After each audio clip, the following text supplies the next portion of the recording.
Tiningnan ni Lyra ang kanyang lola habang nagsisindi ito ng kandila sa altar at naglalagay ng mga puting bulaklak. May mga alaalang mas mabuting ibaw na lang natin sa limot dahil minsan sa kagustuhan nating makasama silang muli, may mga hangganang tinatawid natin kahit hindi na dapat. Isang dalagang tahimik na naglalakad sa daan patungo sa lumang bahay ng kanilang angkan. Hila-hila niya ang kanyang maleta at ang tanging naririnig lamang ay ang huni ng mga kuliglig sa paligid. 4:00 yun ng hapon. Tulad ng nakagawian, umuwi siya tuwing Oktubre 31, isang tradisyon ng kanilang pamilya na magsama-sama upang salubungin ang undas.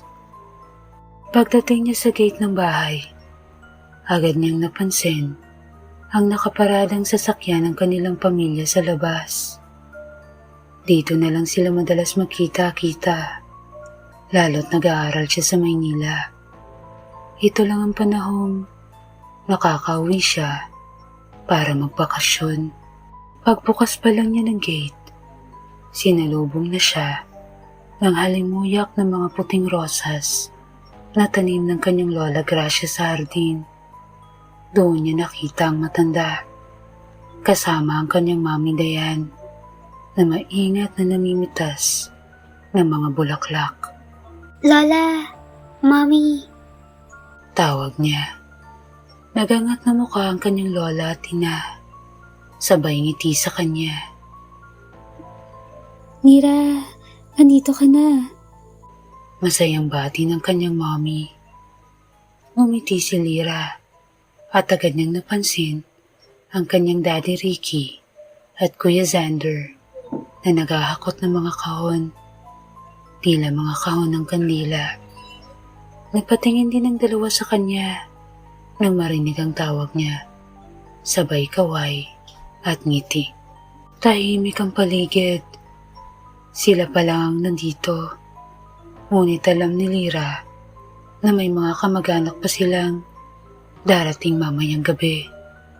Sa karamihan, kapag panahon ng undas, ay sa sementeryo nagpupunta ang mga tao upang magalay ng dasal at magtirik ng kandila. Ngunit ang kanilang pamilya, sa bahay na ito nagdaraos ng undas. Lyra, tawag ng kanyang lola, iiwan mo na ang maleta mo sa mami mo. Sumama ka muna sa akin sa basement. Pinitawan ni Lyra ang kanyang maleta at sumunod sa kanyang lola na nauna nang maglakad sa kanya. May dala itong kandila at mga puting rosas. Ilang minuto pa ang lumipas bago sila nakarating sa basement. Luma ang disenyo ng silid. May mga lumang kahoy na hagdan at isang kandelabra sa gilid na agad sinindihan ng kanyang lola. Unti-unting nagliwanag ang paligid at sa liwanag ng apoy ay nakita ni Lyra ang altar sa dulo ng silid. Lumapit doon ang kanyang lola at nagsindi uli ng kandila. Saglit itong lumuhod at nagdasal habang si Lyra na nanatiling nakatayo sa di kalayuan. Pagkatapos magdasal, tumayo ang kanyang lola at lumapit sa tila mga compartment sa pader. Ayon sa pagkakaalam ni Lyra, naroon ang mga abo ng kanilang mga yumaong kamag-anak. Ngunit wala kang makikitang pangalan sa mga compartment. Sinindihan muli ng kanyang lola ang isang kandilang dala niya at itinirik ito sa pinaka-altar ng isa sa mga compartment. Sakay pinatong ang sobrang mga rosas na hawak. Pagkatapos neto, umarap ang kanyang lola kay Lyra at mahigpit siyang niyakap. Namiss kita po. Napangiti si Lyra at niyakap din ang kanyang lola. Maya-maya pa, pumasok ang kanyang mommy, daddy, at kuya. Dala-dala ang ilang kahon ng kandila at mga bukos ng puting rosas. Ibinaba muna nila ang mga ito bago isa-isang niyakap si Lyra. Namiss ka namin, Lyra. Sinuklayan ni Lyra ng mahigpit na yakap ang kanyang pamilya. Ilang saglit pa, nagsimula na sila magtirik ng mga kandila at maglagay ng mga rosas sa bawat compartment. Alam niyang maghahanda pa sila mamaya, kaya gusto sana niyang tumulong. Ngunit pinagsabihan siya ng kanyang mommy na magpahinga na lang muna sa kwarto niya sa itaas. Wala siyang nagawa, kaya umakyat siya at pumasok sa kanyang silid. Wala pa ring pinagbago ang loob nito. Nilinis lang. Ngunit pareho pa rin ang ayos. Nahiga siya sa kama at ipinikit ang kanyang mga mata. At hindi nagtagal, siya'y nakatulog. Nalimpungatan siya nang may marinig siyang mga ingay mula sa ibaba. Napatingin si Lyra sa labas ng bintana. Madilim na. Tumingin siya sa nakasabit na orasan sa dingding. 10:00 na ng gabi. Ganun ba siya kapagod para makatulog ng ganun katagal? Pinuksan niya ang kanyang aparador. Nandun na ang kanyang mga damit na dala at maayos nang nakalagay sa gilid ang kanyang maleta. Agad siyang pumili ng isusuot, saka lumabas ng silid. Pagbaba niya, napakunot ang noo ni Lyra. Karamihan sa mga taong naroon ay hindi niya pamilyar. Ngunit napansin niyang halos lahat sa kanila ay nakasuot ng puti. May isa pang ang lalaking nakabarong.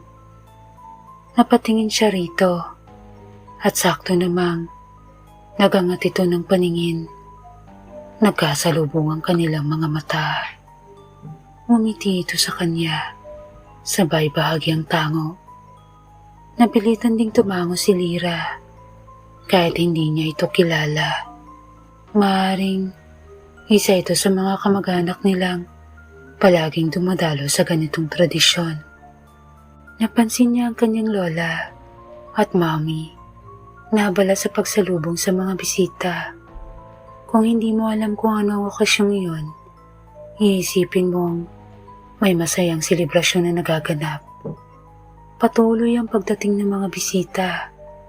Ngunit, ang pinagtataka ni Lyra ay wala siyang naririnig na tunog ng mga sasakyan sa labas.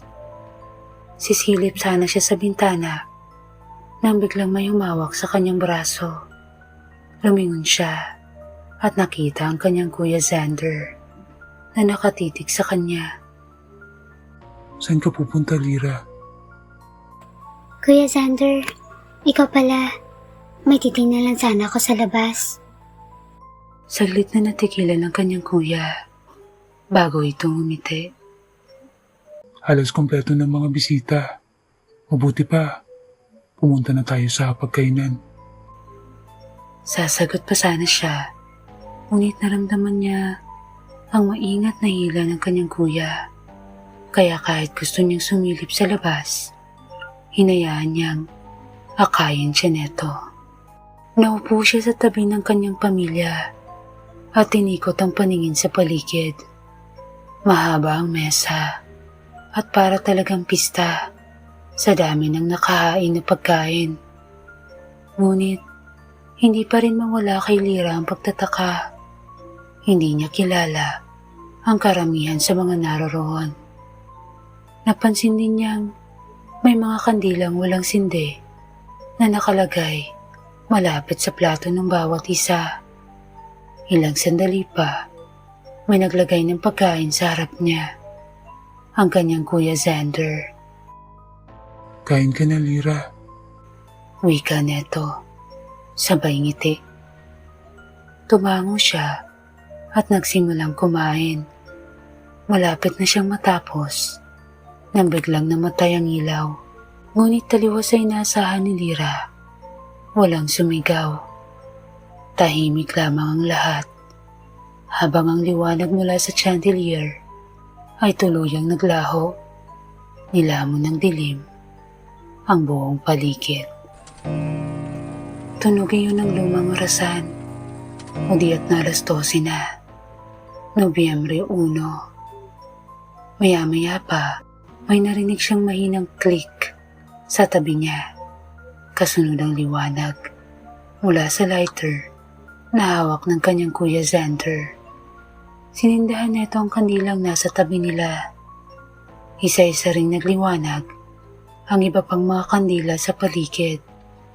At sa mahihinang apoy na yon, nakita ni Lyra ang kanyang lola na nagsimulang bumikas ng orasyon.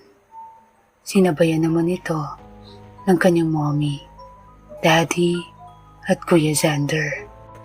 Ngunit wala siyang naintindihan sa lingwaheng ginagamit nila, kaya tahimik lang siyang nakinig. Habang tumatagal, napansin niyang may mga boses nang sumasabay. Malalim, malamig, at tila nanggagaling sa ilalim ng lupa. Pagkatapos ng orasyon, biglang bumalik ang ilaw. Parang tinapos lang ito ng dasal. Nanatiling nakasindi ang mga kandila sa mesa. Pwede na kayo mag-usap-usap, wika ng kanyang lola. Pagkatapos magsalita ng kanyang lola, nagsitayuan ng mga bisita at nagsimulang mag-usap-usap. Ang iba na may nakakamustahan na para bang matagal na panahon na mula nang huli sila magkita. Tumayo na rin siya at nagpaalam sa kanyang kuya Xander na aakyat muna siya sa kwarto. Pumayag naman ito. Paakyat na sana siya ng hagdan nang may napansin siyang isang batang nakatayo sa gilid. Tingin niya ay nasa 10 taong gulang ito. Nakasuot ng puting polo at itim na slacks. Tahimik lang itong nakamasid. Lumingon-lingon si Lyra. Baka sakaling may kamag-anak sila na sandali lang na iniwan ng bata. Bata, sino mga magulang mo? Bakit di mo sila puntahan? Tanong ni Lyra. Nagangat na mukha ang bata at matagal siyang tinitigan. Ate Lyra, Napakurap si Lyra at bahagyang natahimik. kilala mo ako? Tumango ang bata. Anong pangalan mo? Bernard po. May tutulong ba ako, Bernard? Ate, pwede mo ba akong samahan sa basement? Basement? Biglang sumagi sa isip ni Lyra ang basement na pinagtirikan ng mga kandila ng kanyang lola kanina. Sige ba? May kailangan ka ba ron? Tumango si Bernard at marahang hinawakan ng kanyang kamay. Hindi maintindihan ni Lyra pero napansin niyang malamig ang kamay ng bata, parang nanggaling sa yelo. Gayunman, wala siyang naramdamang takot. Pagdating nila sa basement, maliwanag na maliwanag ang paligid dahil sa mga kandilang nakatirik sa altar at sa mga compartment. Muling bumungad kay Lyra ang halimuyak ng mga puting rosas. Tiningnan niya si Bernard na ngayon ay nakatuon ng paningin sa isang compartment sa ikatlong patong. Ate Lyra, Mahinang sabi ng bata. pwede ba akong humingi ng pabor sa'yo? Sige, ano ba yon? Inangat ni Bernard ang kanyang kanang kamay at itinuro ang isang compartment. Maaari mo bang patayin ang kandila sa compartment na yun? Dito lang ako, ate. Tumango si Lyra at lumapit sa compartment na itinuro ni Bernard. Hinipan niya agad ang kandila at agad itong namatay. Noon lang din niya napansin, kahit sinding-sindi ang mga kandila, parang ang hirap nilang maupos. Bernard, okay. Hindi na niya natapos ang sasabihin dahil sa kinatatayo ni Bernard kanina, wala na roon ang bata. Bernard? Tawag niya, ngunit ang tanging sagot ay eko ng sarili niyang boses. Napatingin siya sa panan. Ang puting rosas na nakalagay sa compartment kung saan niya pinatay ang kandila ay nalaglag. Kasabay niyon, naramdaman ni Lyra ang malamig na hanging dumampi, parang yakap na nagmula sa wala. Natigilan si Lyra. Ang kaninang nakasaradong compartment ay biglang bumukas. Sinilip niya ang loob at napansin ang isang lagayan ng abo at katabi neto, isang larawan. Maingat niya itong kinuha at hindi niya mapigilang mapahawang ang bibig na makita kung sino ang nasa larawan. Si Bernard, ang batang kausap niya kanina. Sa ibaba ng larawan, nakasulat 1994, 2004. Nang mabasa ni Lyra ang mga taon, para bang may kung anong piring na natanggal sa kanyang mga mata. Parang may sariling isip ang kanyang mga kamay. Nang sunod niyang buksan ang compartment na tinirikan ng kandila ng kanyang lola kanina. Katulad ng kay Bernard, meron din itong nakalagay na larawan. Kinuha niya ito at tumambad ang isang pamilyar na mukha. May nakasulat sa ibaba, 1990, 2008. Ipinikit ni Lyra ang kanyang mga mata at muling bumalik sa kanyang alaala ang tunog ng nababasag ng mga bintana, kasabay ng kalampag ng bakal ng sinasakyan niyang bus, pauwi sana sa kanilang probinsya. Pinalik niya ang larawan at tiningnan ang suot niyang damit na ngayoy nababalot na ng dugo. Ngayon lang niya muling naalala. Isa pala ako sa inaalayan. Lyra? Narinig niyang mahinang tawag ng kanyang ina. Nilingon niya ito at nakita niyang kasama nito ang iba pang miyembro ng kanilang pamilya.